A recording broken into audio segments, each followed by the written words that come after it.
Manuel Garrido, ex fiscal anticorrupción, Álvaro de la Madrid, abogado dirigente de la Unión Cívica Radical, y Roxana Reyes, diputada nacional por Santa Cruz, Cambiemos. Bueno, ¿cómo vivieron el día de hoy? Arranco por quien quiera empezar. ¿Cómo vivieron hoy, la jornada de hoy, entre las noticias de Rubido Ochoa negándose a declarar y más tarde la sentencia? Bueno, sin sorpresa en cuanto a lo que develan estos cuadernos que, sin lugar a duda, hablan de lo que nos pasó y de lo que nos pasan, de una organización para, a través de una asociación ilícita, recaudar flujos de dinero por varias vías. Los cuadernos no tienen que ver únicamente con la obra pública, tienen que ver también con el transporte, con la energía, con los negociados con Venezuela, con el juego, con el narcotráfico, con la posibilidad de exportar de muchos empresarios. Es decir, era un mecanismo, una conducta que se desarrollaba a través del tiempo y con una estabilidad. El dato nuevo de todo esto, porque los cuadernos en definitiva son nuevas aportaciones y nuevas evidencias de viejos hechos y viejas denuncias que la justicia nunca investigó y que costaba probarlo. El hecho nuevo, novedoso, y que a uno, ya te digo, no tengo la sorpresa, pero sí tengo la expectativa, por lo menos de que podamos alumbrar la verdad e investigar todo esto, es la participación de los empresarios. Ningún empresario se arrepiente por un delito que no cometió o que cree que no va a tener una condena. Y que los empresarios digan, entregué dinero, más allá de que quieran alivianar su situación en cuanto a cómo se los ve, cómo lo ve el juez, cómo lo ve la sociedad. Yo digo que no importa tanto cómo se presentan en ese sentido los empresarios. Dicen, no, eran aportes de campaña. No, macana, esto era un sistema. Ahora, lo importante y lo jugoso de los empresarios es que digan a quién le entregaba la plata, por qué se la entregaba, cuánto le entregaba, quién la mandaba, cuántas veces le entregué, ¿sí? Y que comenten sobre las responsabilidades ulteriores de quienes estaban por arriba de los que simplemente les recibían la valija. Quiero preguntarle al doctor Garrido, ver todos estos testimonios plasmados en cuadernos, aunque estén escaneados o sean imágenes, ¿cambia un poco el panorama frente a lo que son las investigaciones tradicionales de corrupción, o esto es un hecho absolutamente aislado y las causas de corrupción van a seguir siendo muy complicadas de investigar?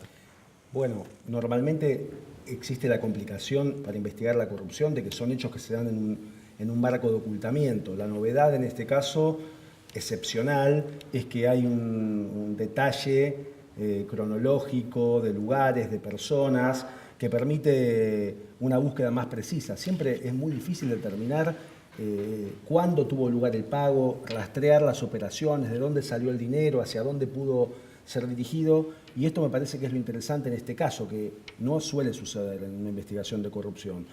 Hay un caudal de información que la justicia tiene que chequear y profundizar que no existe habitualmente y que me parece un buen comienzo, un dato o una base importante para una investigación que sea más fructífera de lo que usualmente suele suceder, en donde los investigadores se tropiezan con grandes dificultades para llenar los vacíos de información. Entonces, acá tenemos precisiones, hasta el soborno que se le atribuye al juez Ollarvide habla de que entregó una copia, tal fecha, en tal lugar, de una resolución que dictó. Digamos que hay un marco para entrar a ver qué resolución pudo haber sido, en qué casos resolvió, o sea, es como si fuera una guía para ir a buscar claro, los datos. Por eso yo en un artículo que escribí lo llamé la cartografía de la corrupción, es decir, un mapa que normalmente no existe y que de alguna manera habilita a los investigadores, a los fiscales, al juez,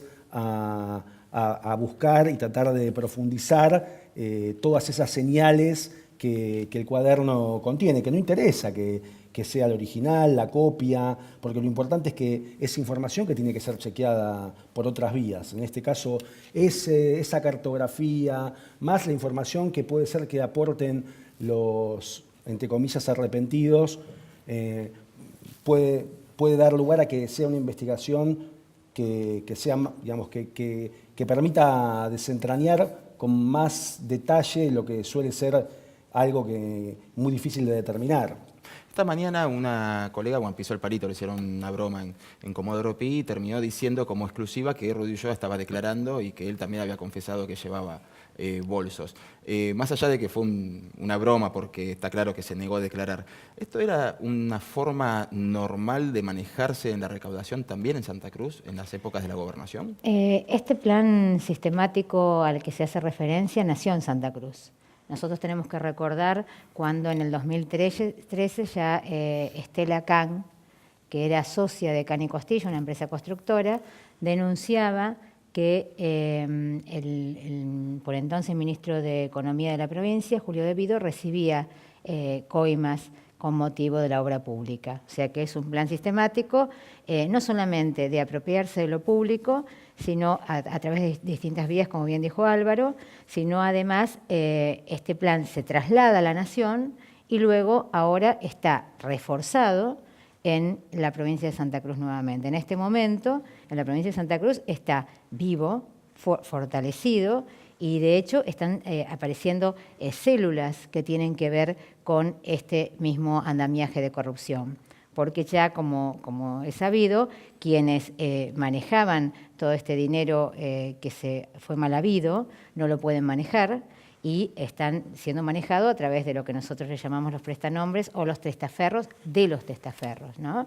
Entonces empiezan a emerger, este dinero empieza a emerger. De hecho, lo están sacando bajo tierra, lo están haciendo aparecer a través, y cuando lo digo que lo están sacando bajo tierra, lo digo literalmente que lo están sacando bajo tierra. Este dinero existió, fue trasladado en algunos casos fuera del país y en otros casos quedó en Santa Cruz y está apareciendo en emprendimientos inmobiliarios, en distinto tipo de inversiones que va apareciendo de gente que en principio no es los mismos personajes que antes estaban manejando los negocios que tenían que ver con la corrupción con relación a la obra pública, con relación a los demás delitos vinculados al Estado. Bueno, uno de los temas que tenemos resonando esta semana tiene que ver con los allanamientos a la expresidente que, bueno, ya con tanta antelación y tanto anticipo, lo más probable es que no encuentren más que muebles lustrados. Los invito a ver un pequeño informe al respecto. La posición nuestra es no entorpecer la justicia, de modo tal que prestamos conformidad con la hipótesis de que se autoricen los allanamientos que se pidan en una causa judicial. Si cedemos a esta medida, que obviamente tiene intereses políticos detrás, estaremos abriendo la puerta, una puerta muy peligrosa, bajando el estándar republicano que todos los aquí presentes debemos defender, ¿no? Mínimo, esta comisión debería pedirle al no juez Bonadío que mande el auto y los fundamentos del por qué, cómo y qué es lo que busca en los domicilios que pretende allanar. Si alguien quiere entrar a mi casa de la justicia, yo le doy la llave, lo invito, que venga. Creo que eso sería lo mejor para el Senado y para todos. Si todo es humo, eso probablemente sería lo mejor. Sacar de carrera a un candidato, es decir, corresponde a un año electoral. Es decir, es el caos, en la crisis económica, es precisamente las denuncias sobre aportantes truchos, es el laberinto en el cual este gobierno se ha puesto, que precipitadamente juega un año antes todas estas cartas. Bueno, Jaime condenado, De Vido condenado, Vudú condenado. ¿Qué espera a Cristina, ¿no? Porque estamos viendo que se está discutiendo ya nuevamente en cuestiones de proscripción política. Bueno, eso es lo que primero nos debe mostrar la cuestión de que es increíble que estén presos los actores secundarios y no quienes organizaron la asociación ilícita, como dice bien el fiscal Policita en ese fallo de la obra pública, y tantísimas denuncias. La expresidente todos estos años ha dicho que ella ha sido muy denunciada. Yo diría que lo que ocurrió es que ha sido fenomenal su corrupción. Hay una postergada rendición de cuentas de todo esto y eso nos debe hacer reflexionar, porque tenemos que tener una mirada más allá de la crónica del día, ¿sí? Porque antes veían gente contando plata solamente, decían que lo de José Francisco López era un hecho policial, casi desvinculado de la política. Han hecho esfuerzos con una imaginación increíble para presentar toda esta organización delictiva como episodios inconexos, no relacionados. La verdad que esto ha sido una secuencia. La expresidente en un país normal no solo que debe ir presa, sino que yo lo he sostenido mucho, y no lo digo ahora por generar un título rimbombante, debería haber ido presa hace muchísimos años, y sobre todo por la corrupción de Santa Cruz, como decía Roxana, que yo vivía allí y hemos denunciado tanto desde el radicalismo, antes de llegar al Poder Nacional. Los fondos de Santa Cruz, la obra pública en Santa Cruz, infinidad de causas. Ayer, hace unos días me llamaba un periodista de España. Destituyeron a Rajoy por la contabilidad paralela del PP, una cosa nimia al lado de lo que nos pasa a nosotros. Y yo le tenía que explicar a ese cronista que nosotros estamos sucios con el agua lejos todavía en una situación en la cual está empezando a probarse que se llevaba dinero en bolsas y en valijas a la Casa Rosada, a la residencia presidencial y al domicilio particular. Es muy penoso, pero como decía Manuel, esto nos debe alentar a seguir redoblando los esfuerzos para construir la república en la Argentina, porque lo que nos ha faltado es república todos estos años. Doctor, la existencia de los fueros a esta altura del siglo XXI, ¿no es algo que juega totalmente en contra de las investigaciones por casos de corrupción? Porque incluso existiendo ya hasta sentencia en algunos casos, como el del expresidente Menem, no se llega a cumplir con la justicia. Mira, yo estoy a favor de los fueros. Creo que es fundamental para evitar los abusos sobre el Congreso, en un país además con una tradición muy autoritaria en cabeza del Poder Ejecutivo. Lo que creo que en este caso en particular, Pinedo dice que tiene abierta la puerta de la casa, bueno, ¿por qué no modifica la ley que es inconstitucional? O sea, la ley que está vigente al exigir una autorización del Congreso para proceder al allanamiento del domicilio es inconstitucional porque eso no está previsto en la Constitución. O sea que deberían empezar por modificar la ley. Más allá del resultado de la prueba, por supuesto que la demora y además, en realidad, en esta investigación, a mi criterio, es más importante que allanen las empresas, la contabilidad de las empresas, los bancos, que la casa de la presidenta. Y que a esta altura no van a encontrar nada. A esta altura no van a encontrar nada y no creo que si hubo dinero lo tenga guardado en el cajón de la mesa de luz. Así que me parece una medida que no sé si tiene mucho sentido. Lo que hay que seguir acá son los rastros del dinero, y esos rastros del dinero están en la papelería de las empresas, de las más grandes empresas del país. Me parece que esta es la tragedia en este tema, que no es un tema solo de la política, que los empresarios que sobreviven a todos los gobiernos, estamos hablando de las más grandes empresas en la economía del país, son los que coimean y coimean y coimean, y creo que eso es lo que debería investigarse en este caso. Más allá de que coincido con lo que vos decís y que debería modificarse la ley, entiendo que los desafueros, o por lo menos tal como está previsto en la Constitución, que no interrumpe para nada la investigación, porque la causa puede seguir adelante, y me parece que eso también hay que aclararlo. Bonadío puede llamarla a prestar declaración indagatoria a la expresidenta, puede la causa llegar hasta el momento de la sentencia, sin que los fueros traben nada. No traban para nada la actuación de la justicia, salvo en lo que tiene que ver con el allanamiento, que, como te decía, a mi criterio es inconstitucional porque la Constitución no prevé que deba mediar autorización para ir a revisar el domicilio. Ahora, respecto de lo que es el cuadro de recaudación, ¿no? Se repitió y varios arrepentidos lo han dicho que las recaudaciones eran pedidos para campañas electorales. Independientemente de que sea algo también ilegal, la recaudación iba en parejo en años electorales y en años que no eran electorales.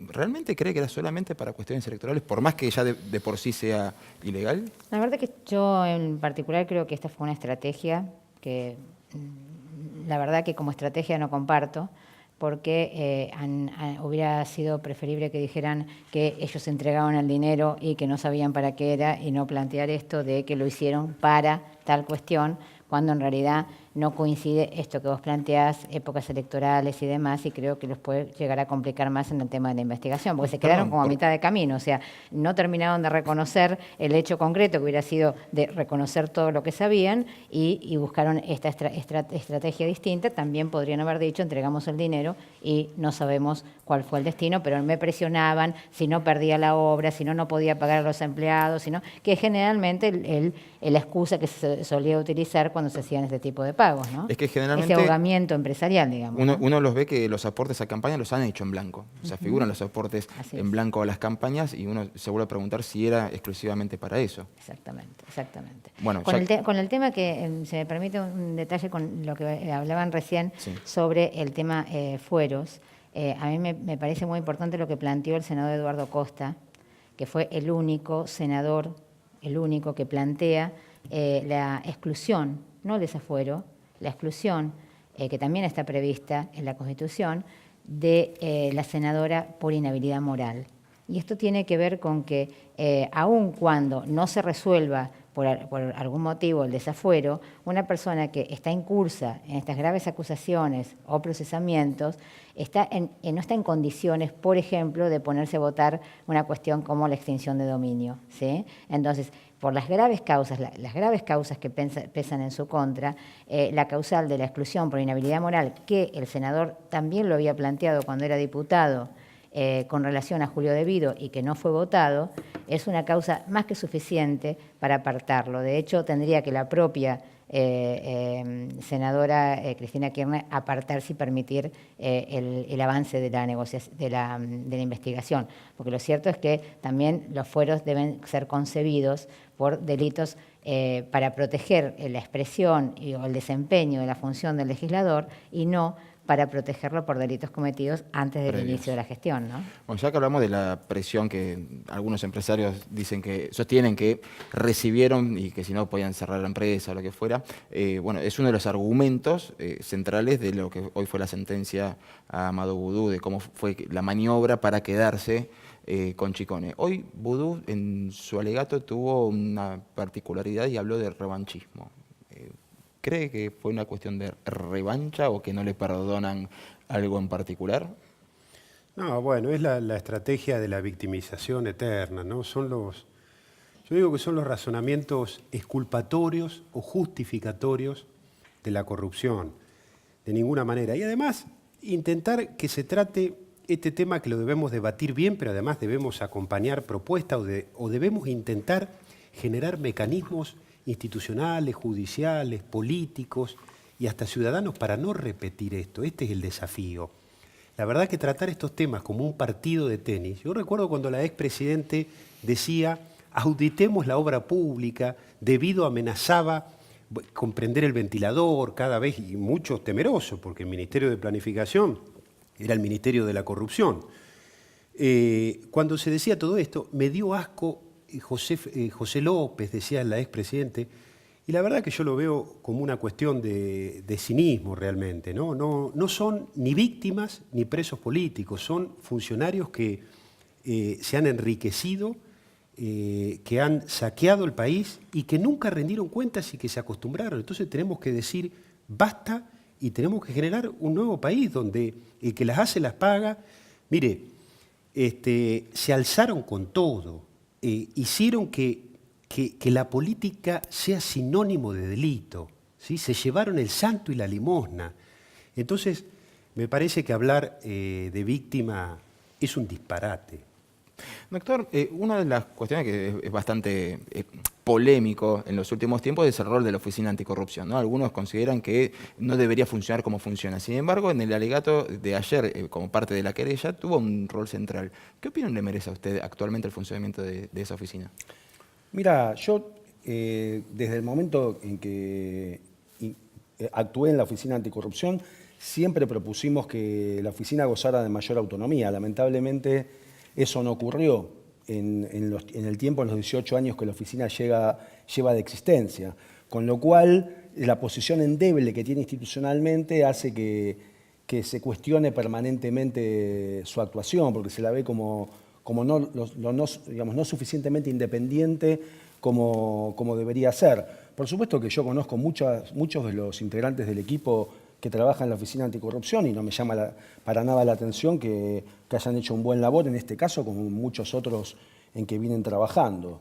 Yo quería hacer referencia a algo que vos preguntaste en cuanto a las explicaciones, Sí. tanto las del acusado o el condenado Vudú, como las explicaciones que dan los empresarios. Claramente son estrategias para colocarse en una mejor situación, porque es una vieja discusión sobre aquel que paga un soborno, si lo hace de acuerdo con el funcionario público o es una víctima de un abuso por parte del funcionario público. Por eso el argumento de que ellos han sido presionados y extorsionados para efectuar un pago. O sea, si es una coima o una exacción ilegal. Claro, si es una exacción ilegal, los empresarios, los más grandes empresarios multimillonarios, son víctimas de un delito, no son codelincuentes. Y el otro argumento, en cuanto a que consideran que lo que están pagando es un aporte de la campaña, es para que, en todo caso, por un lado, que no se les caigan los contratos que tienen, o sea que hay un interés económico, y por otro lado, hay un interés también en cuanto a la responsabilidad penal, porque si no se logra determinar a cambio de qué acto concreto y qué contrato concreto efectuaron el pago del soborno, el delito por el cual sería condenados es mucho menor, que es el delito de dádiva. Por eso, en realidad, acá no hay nada de verdad. Son todas estrategias en donde todos intentan colocarse en una mejor situación. Ahora, si hablamos de las grandes empresas del país, ¿qué nos queda para los que empezaron su camino como el chofer del gobernador o el cajero del Banco de Santa Cruz? ¿Cómo está hoy actualmente la situación de los empresarios en la provincia y puntualmente una provincia paralizada? Sí, en realidad la provincia en este momento está en una crisis realmente irreversible, producto de 28 años de este saqueo. Fue un saqueo continuo que empezó cuando se llevaron un presupuesto y medio que tenía de regalías hidrocarburíferas mal liquidadas y que desapareció junto con sus intereses. Empresarios pocos quedan, porque una de las características que tuvo este mecanismo fue no solamente esto de las coimas o de los retornos, sino también el cooptar todas las empresas privadas.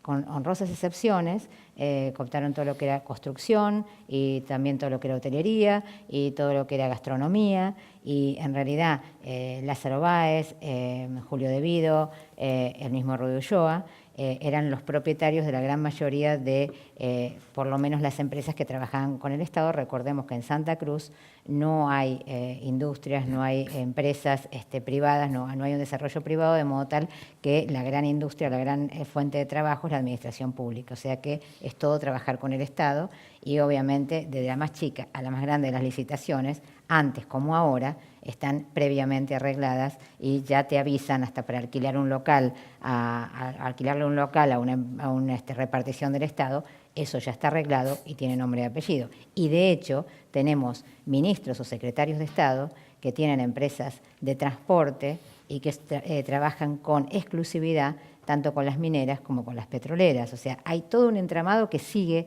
vigente, que tiene toda vinculación con la política, con el Frente para la Victoria, con el kirchnerismo, que está tratando de rearmarse para garantizarse la impunidad y para garantizarse lo que intentan, que es el pretendido regreso al poder central, ¿no? Bueno, les agradezco a los tres que hayan venido hoy al canal de la ciudad.